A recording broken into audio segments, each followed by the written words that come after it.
Hé, il y a un mec qui guette la maison en face. Toi, tu restes à l'intérieur.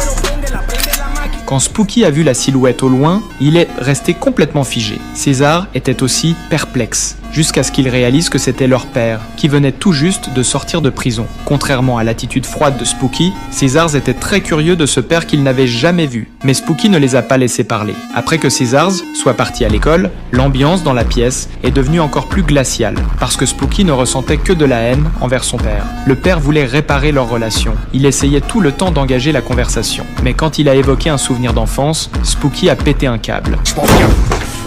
Je vais être très clair. Il a prévenu son père de rester loin de César. Il ne voulait pas que César finisse comme lui, recevoir un amour paternel faux, puis se faire abandonner. Est-ce que César me hait?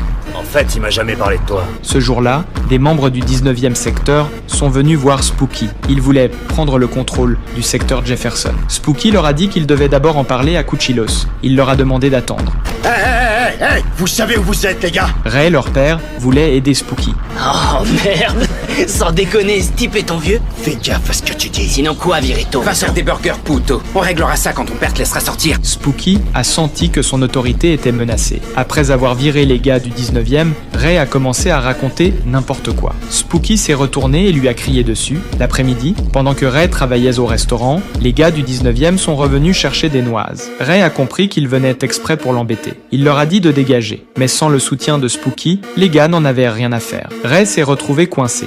Ray, je m'en occupe. Va nettoyer le bureau, s'il te plaît. Ouais, va balayer, vieillard. Le propriétaire du restaurant est intervenu pour les arrêter. Les gars l'ont menacé. Virez Ray tout de suite. Sinon, on vous réclamera de l'argent. Le propriétaire a dit oui pour s'en débarrasser. Les gars sont partis. Le propriétaire a cru que tout était fini. Mais les gars sont revenus avec leurs hommes pour se venger. Le propriétaire a compris qu'il ne pouvait plus y échapper. Il a décidé de riposter sur place.